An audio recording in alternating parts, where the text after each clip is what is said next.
Hi, I'm Coach Corey Wayne, and this is my video coaching newsletter. And the topic of today's newsletter is going to be why a man's failure to lead results in a failure to attract her.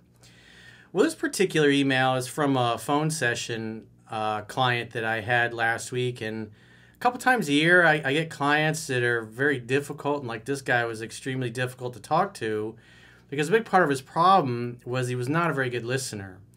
And in doing the work that I do, sometimes when I see clients like this, where they ask you a question, you start explaining something, and then you start giving uncomfortable truths, oftentimes what'll happen is they'll start talking and then talk over you and raise their voice to try to drown you out.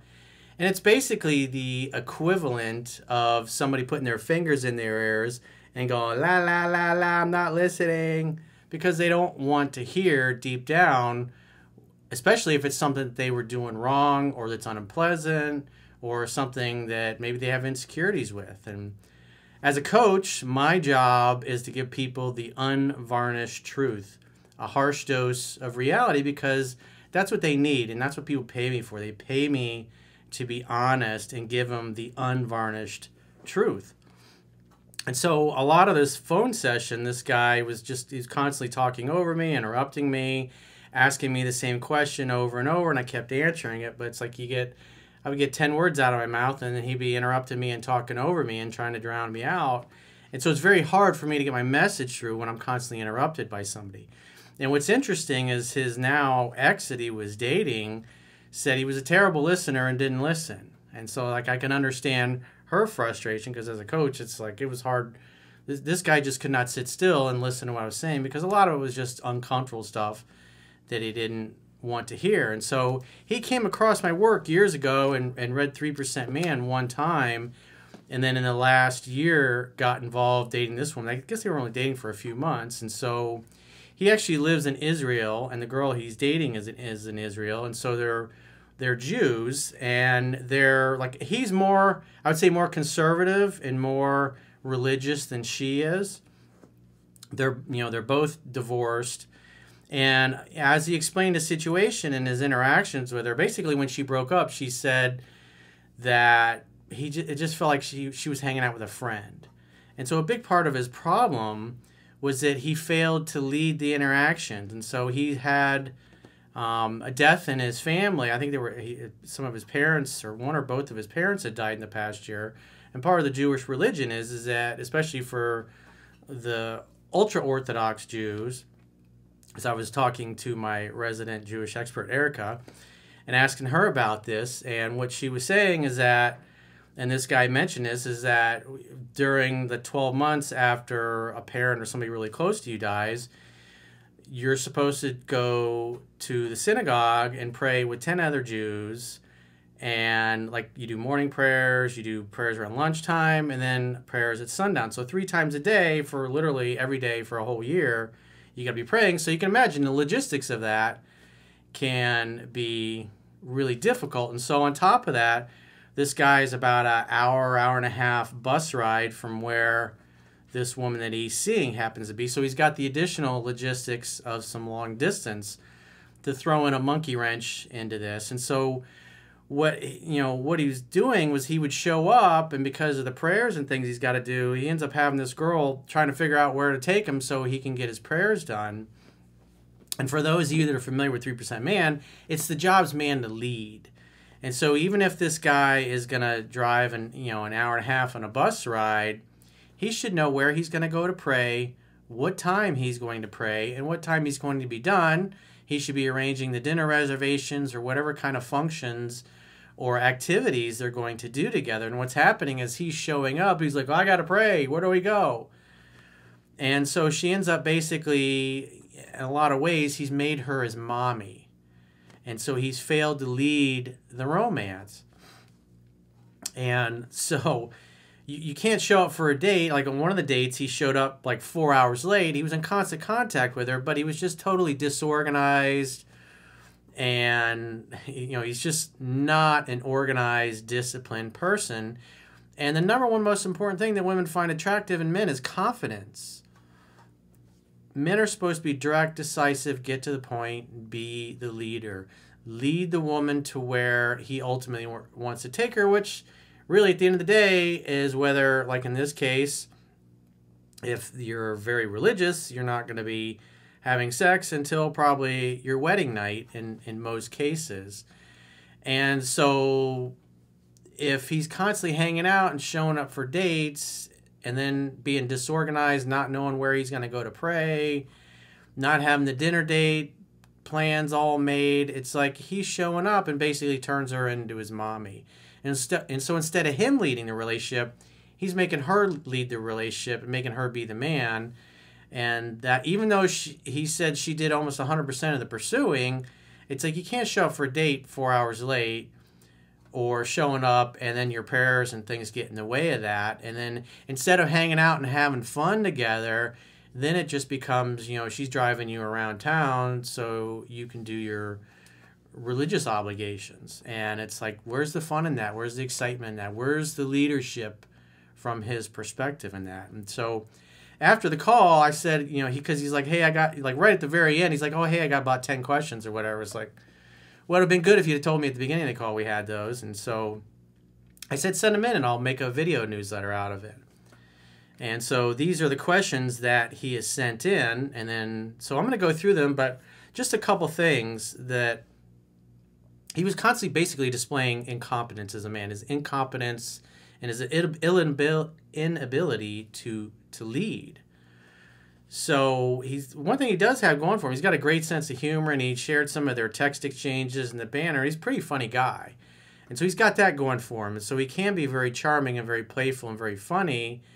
But when he was explaining their interactions, it's just because he shows up for the dates, he's, you know, long distance, he's totally disorganized.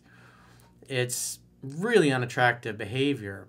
And so what was interesting is when he first started dating her, he was like, I'm not sure if our values really align because, again, as I was saying earlier, he's a little more strict in his religious views than she is.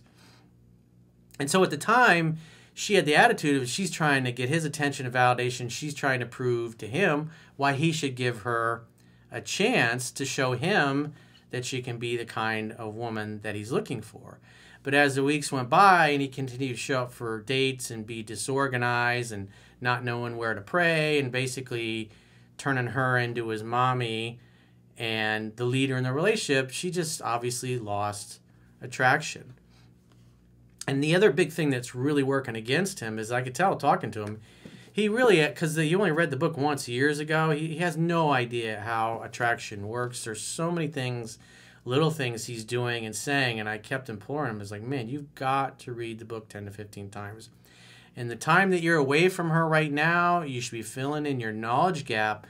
So if she does reach back out, she's going to get a much better, much more attractive and prepared version of you. But if you don't take the time and then she does show back up, you're going to make the same exact mistakes and you're going to turn her off for the same exact reasons. And if you don't get it right with her, you're going to make the same mistakes with the next girl. So let's go through his list here. And you know, if he's driving an hour and a half away, he should have it done to where maybe he gets into her city right before lunchtime prayers or whatever. Or maybe he goes right from his city straight to where he's going to pray, does his prayers, and then meets up with her maybe after the evening prayers. And then does things in the evening so his religious obligations are not an issue for their date, because you want to have your time with your girl to be the escape from her boring, mundane, dull, regular life. I mean, all of us have lives that at times get boring or whatever, and if you're going to show up, you want to be the fun escape that she looks forward to. But if you're constantly coming to town and then she's driving around for your prayers and you don't know where to eat because you didn't take the time to use Google Maps or figure out fun things to do, any woman is going to lose attraction for you. You just can't show up for a date totally unprepared like that. So if I was him, I would be making, you know, maybe for the evening prayers, he drives, takes the bus, gets there right before the evening prayers or the sundown prayers begin. He does that. And then afterwards, he's free to meet up and enjoy his evening with her in the city. And he should probably stay over in the city somewhere, get a hotel or something, or maybe he stays at her place. It just depends. Because, again, you've got, fairly religious people here. So it's not like normal guys in the West where, hey, you sleep at her place, she sleeps at yours. So you've got the additional, for you guys that are ultra-religious, these are some of the logistics that get in the way of that fun and things just flowing. So his first question was, does a woman that is a giver mean that her love language is acts of service, or it shouldn't matter? Well, when I talk about in the book, 3% Man being a giver, is that there are some people, and we all know people like this, you do something nice for them, and then they do like 10 things nice for you in return. And there's other people that you'll do 10 nice things for, and they won't even do one nice thing for you.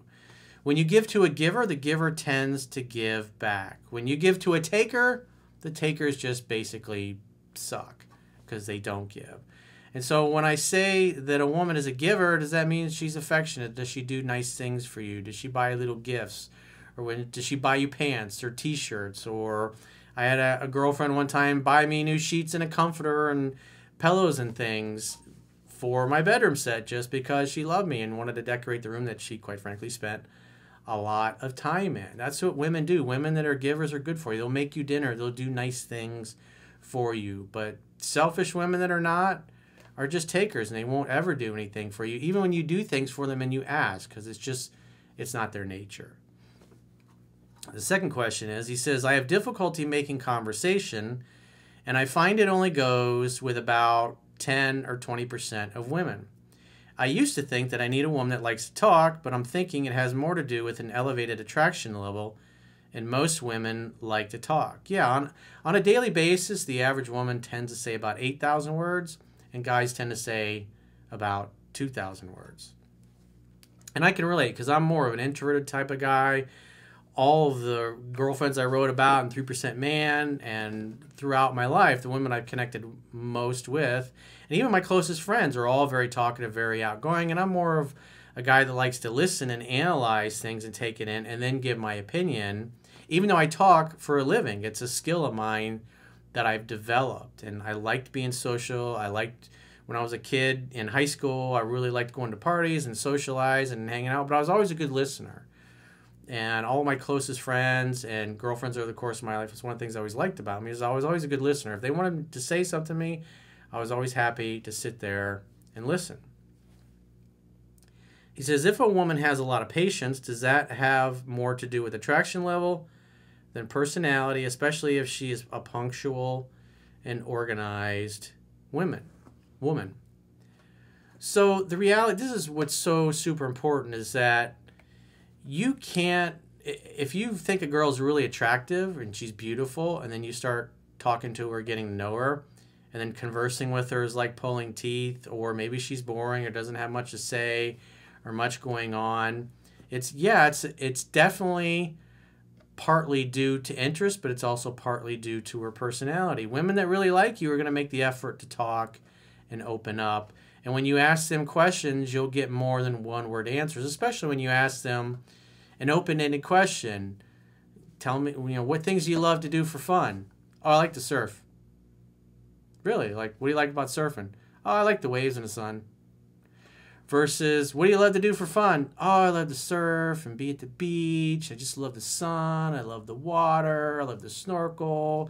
I love diving. I love boating. It's just so much fun. I had a boat growing up. So the first response, you're getting very short answers. And it's like trying to carry on a conversation with somebody that's doing that. It's like, you might as well talk to a lampshade. And so what's important is that, like, especially if you're doing online dating, is that you want to at least talk to the girl to see if the conversation flows. Because if it doesn't flow on the phone, you're absolutely wasting your time and your money meeting up with her in person. So you want somebody that has enthusiasm for you also. She's excited to talk to you. She's excited to get to know you. And these are basic things that are covered in 3% Man, so you know what to look for. So you can tell when a woman is interested and when she's not, so you don't waste your time and money, because there's plenty of women that are happy to go out and have you take them to a nice expensive dinner and fill their bellies, and then you get a nice little peck in the cheek, and they had no intention of ever dating you or kissing you or sleeping with you. I've had plenty of women friends over the years that I've talked to, that I got to know, that I know well, and they laugh about it. It's like they go, just ask them a simple question. Have you ever gone on a date with a guy that you had no intention of sleeping with and no interest in kissing? And most of them will laugh and giggle and say yes. It's just a fact of life. In other words, women will go out with a guy even when there's no chance he's going to sleep with her. That's why it's important that you know how to properly vet the girls you date. Make sure there's enthusiasm and that she's excited to see you and spend time with you. Again, these things are covered in the book. He says, how do I turn around something when she complained I didn't reach out enough and I never listened? But her attraction was also lowered. When she says we're drifting apart, she feels like I'm a friend. Well, like I was saying earlier, and I tried to explain this many times in our phone session, was that the reason she said she felt like you were just a friend is that you're not leading. You're not showing up with confidence. You don't know where to go do your prayers. You don't know where to go to eat. You don't know where to go to have fun. There's a whole process. It's like the book covers pickup skills and then transitioning from pickup into dating and then from dating into relationships. And so there is a process, and you can't rush that. Instead of her attraction going up over time, her attraction was moderately interested in you, and then it just had a slow decline because of your failure to lead and make the dates fun and know what you're doing. A lot of it was she chauffeuring you around town so you can get to your prayers, if I remember right. In some cases, after that, it's like they do one activity and then he's on a hour and a half bus ride to go back home. And so there's really not much time together for intimacy and warmth and a caring to develop. So if he's not reaching out enough and he's not leading the date, if she's doing all the pursuing, but when they go out on the date, he's not acting like a man, she's going to quickly lose attraction. Having a woman do all the pursuing is not it's not going to solve every problem you have. If you get around her and you let her do all the pursuing, but your behavior, your demeanor is one of a lack of leadership, everything you're doing is going to be continually displaying that you are incompetent as a man and you don't know how to lead, and you're used to letting women lead in the family. And women don't want to be the boss. They don't want to teach you how to be a man. And that's part of the problem. She says we're drifting apart. What she's really saying is my attraction level for you is continuing to drop when I know you're a good guy and it should be going up, but my feelings are going down. And most women, quite frankly, don't understand why that is. They just know that their feelings, instead of getting stronger, are getting weaker and more platonic. And so they can say, oh, you're not calling me enough, but the problem is that when you're in person. And the most important thing is, like I talk about this, and these are the two big reasons why long-term relationships don't work out or they have problems. The first one is the guy doesn't date and court her properly, because the courtship never ends. Women know that if you care, you continue to date and court them. And when you don't give a shit. You don't do any of those things. And the second one is that when a woman feels heard and understood, the legs open. And when she doesn't, the legs close. And so when they're getting together on their dates and he's constantly talking over her, just like he was doing to me throughout most of the phone session, she's going to get extremely frustrated and get to the point where it's like, this guy's clueless. He just doesn't listen. He doesn't get it. So every time they get together, instead of her feeling heard and understood and validated, all it feels is that they're drifting further apart. In other words, she's losing interest and attraction and desire to spend more time with them. He says, at what point do I reach out more when she is already pursuing me 100%?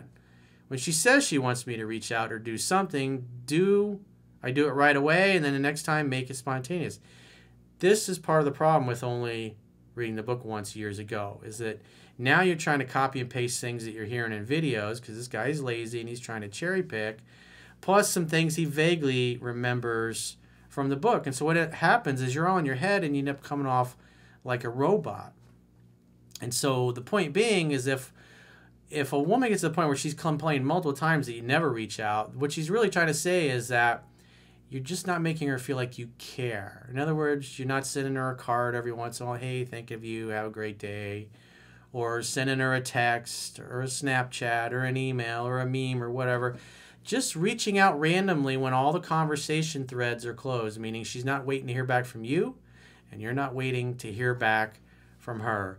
Just reaching out maybe once a week in an unusual way, in an unexpected way, in a time and a day where she's not expecting to hear from you, and you just do something sweet to let her know that you're thinking about her. That's all she's trying to say. It's not like, let me be a robot. Do I do it Wednesday at 3 p.m. and then next Saturday at 8:53 p.m. What? That's just not going to work, bro. Hope you guys enjoyed the robot impersonation. So he says, how do you tell a difference if she wants space or you need to open her up? Well, if she's not looking like she's having fun and she's kind of quiet and normally she's very bubbly and outgoing and talkative, you're going to say, babe, what's up? You seem a little quiet today. And usually you're not one to be at a loss for words. It's like, what's going on? Talk to me. Oh, you don't care. It's like, yes, I do. That's why I'm asking, babe. Tell me what's on your mind. So if she's not her happy, bubbly self and she's kind of cold and distant, you got to call her out on it. You got to say, what's wrong? You seem upset. Something's bothering you. Maybe it has nothing to do with you. Maybe it's something else going on in her life. But if you notice her demeanor is different and you don't ask, what that communicates is you don't give a shit. And if you do that enough, she's going to lose interest. She's going to lose attraction.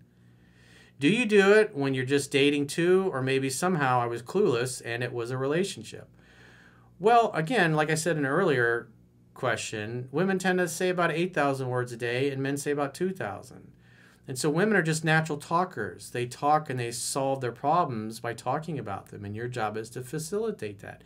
Taking a sincere, authentic interest in her life. What's going on? How's her work? How's her family? What did she do for fun, the past weekend that you weren't together or whatever? If you care, you want to know those things. And if you don't, you never ask them.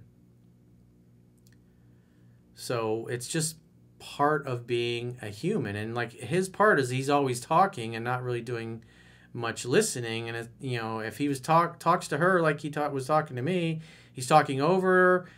She's talking, he interrupts her, and he just keeps talking, and she's not a good listener. If she's trying to explain something that she's upset about, he probably gets butthurt. And again, it's like the fingers in the ears, and I'm not listening. That's basically what you communicate, and eventually she starts to feel like this guy doesn't give a shit about me. He doesn't care what I have to say. He's always talking.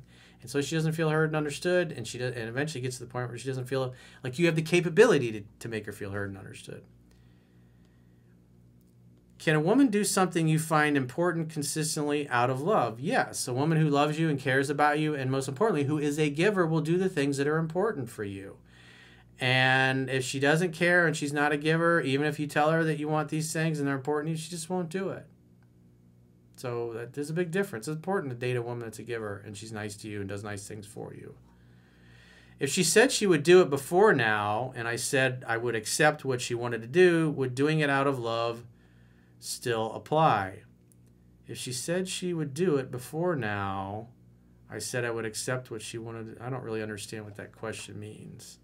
But the point being is if she's a giver and things are important to you and you ask her to do it and she cares about you, she'll do them. And even if she cares about you but she's not a giver, she just won't do them because it's not her nature. Part of the vetting process. How do I do the 7 principles get an X back if she contacts me when I'm an ocean away? Well, typically, since she ended it, she has to fix it. And if for this guy, it seemed like most of the time he was always driving to her or they were kind of meeting somewhere in the middle. Well, you should, if she reaches out, and your mindset should be just like 7 Principles Get an X Back talks about, is that you're willing to give her the benefit of the doubt. You're willing to give her another chance to win you over. But you got to remember, she's the one that unilaterally ended things and said she wasn't feeling it, and that you only elicited feelings of platonic friendship in her. So you have to let her come to you. And so what I would do is, at least for the next 3 dates, have her take the 1.5-hour bus ride to your city so you can hang out there. And maybe you figure out some kind of arrangements where she can stay in your city instead of just trying to do it all in one day. Because again, you got your 3 times a day prayers to worry about. If a girl has guy friends, how would you convey that you don't think it's appropriate in a marriage? Well, I've done a lot of questions on myself and with the girls on the podcast. We had that question a lot. And so here's the reality. A lady a woman who's married and who values her marriage or her live-in boyfriend, whatever it happens to be, if she's in an exclusive monogamous relationship and she cares about that relationship and cares about her man, she's going to understand, and if she doesn't, the man will teach her that the true nature of men is that most guys are not going to care that she's married or in a relationship or living with her boyfriend, whether it's a coworker or a male orbiter or the guy that's just a friend or whatever. Those guys are going to try to go out one-on-one on dinner dates or lunch dates or happy hour and meet the woman one-on-one. And if a guy goes on a dinner date with a married woman or a woman that's in a relationship, he's thinking that since she said yes and is on the date in the evening, that he's got a chance to get in her pants. That's reality. And that's why women who are ladies understand it's not necessarily that she's going to do something wrong, but it's that a man who's asking a married woman or a woman in a relationship out in the evening for a date, a dinner date, it's not appropriate. A lady doesn't do that. I'm not going to call my closest friends and ask to hang out with their wives at dinner, just me and their wives, even though we may have known each other since we were in high school for 40 years. It's not appropriate because that would look bad. Anybody thinks, oh yeah, my wife went out with one of my close friends. We all went to high school together and they went to dinner and happy hour and stayed out till 2 a.m. People are like, what, you let your wife go on a date even though you're friends? Like, that doesn't sound right. A lady's just not going to put herself in that position. If she goes out and does things with guys that are there or guys that have interests, it's going to be in a group date with either co-workers, or maybe it's a happy hour, or there's a dinner function to go to, or a trade show or whatever. But when the rest of the girls leave, she's going to leave. She's not going to hang out one-on-one with a dude. Just because men are not going to stay friends with a pretty girl that's in a relationship because they want to be pals, typically. Now, maybe you knew each other your whole lives, but the reality, there's going to be some level of respect. If the guy has integrity, it's like what I do with my married friends who I know their wives because we grew up together, is that when I text them things, whether it's birthdays or Mother's or Father's Day or whatever it happens to be, I text them both in a group text because that's the right thing to do. And so women who understand this, and some especially younger girls, you might have to explain this to, if they respect your authority, they'll listen to you. And if they don't, they won't. If a woman continually wants to go out one-on-one with men that are not her boyfriend or husband or a male family member, then that's not a good sign. Women that are constantly giving out their phone numbers to men, even though they're in a relationship, oh, we're just friends, I need new friends or more friends, I like making friends, it's like, no, it's not appropriate. Because those guys don't want to be just friends. They want to get in their pants. That's just reality. So don't do it. Next question. If he says, if I can't have a conversation, Doc Love says, suggests, ask for her number. So in other words, if you meet a girl and you're really just nervous and you're overwhelmed, you just say something quick like, hey, you seem like a nice girl. I'd really like to chat some more. Let me get your number and I'll call you later this week or early next week or whatever when I get some time. What's good for you? And as you hand her your phone. And then you can say, hey, have a great day. And then that's it. And then you can calm down, maybe meditate or whatever before you call her and you have a phone call. And if the call goes well for 10 or 15 minutes, you say, hey, we should get together for a drink sometime. Or, hey, we should get together for dinner. Or, hey, we should get together and hang out. And make a date. If you're intimate in any way, do you reach out right away or the next day? Well, I wouldn't reach out at all, typically. And you're going to be reaching out if this is somebody you've been out on just 1 or 2 dates with. She can call you too. She can text you too. If she stayed over at your house, when she leaves, you're going to say, call me later. And she may do that. The book creates the conditions where the woman starts pursuing you in every way, not just through the phone.